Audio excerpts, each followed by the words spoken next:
Hey, Garrett here with the Grit and Polish, and it is that time of year when the tomatoes are just coming in, so ripe, so delicious, but also we have a ton of them.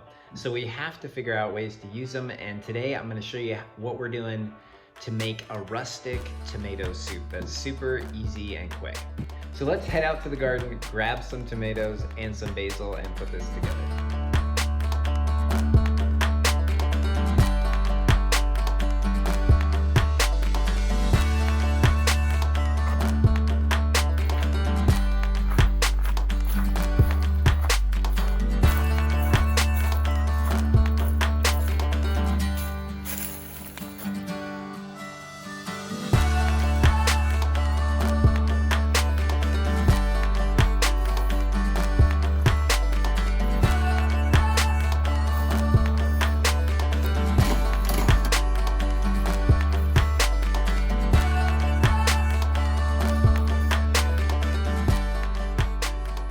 All right, that basil smells so good, so fresh, and the tomatoes are literally still warm from the sun out there.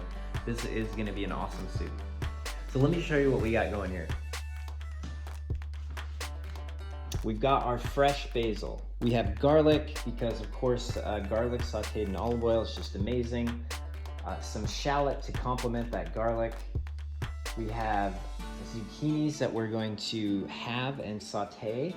Some nice crusty bread that we'll griddle up at the end, and of course our cherry tomatoes that form the real bulk of the dish.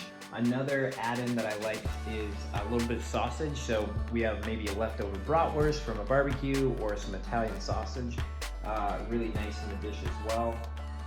Another thing that I really enjoyed last time was some mozzarella that I sauteed, and then also poached egg. So those are all different things that you can add into the tomato basil soup to really bulk it up and kind of give it a little variety.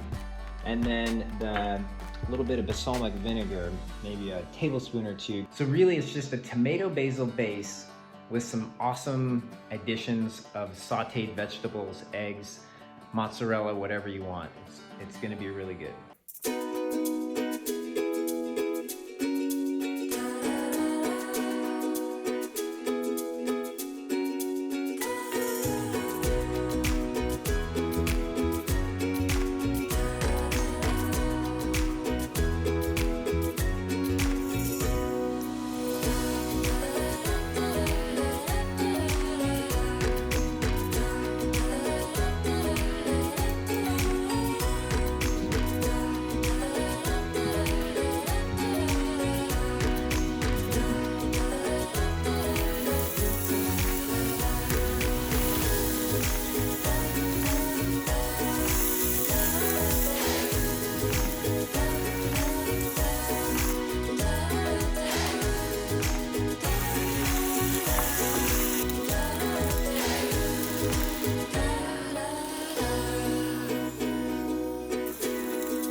All right, this skillet rustic tomato soup is done. Don't stew the tomatoes too long. You want them super fresh, just enough to release all of their juice and make a really flavorful broth. We have it topped with the poached egg and the sauteed mozzarella. It's gonna be so good. And of course, some skillet crusty bread to soak everything up. It's gonna be awesome.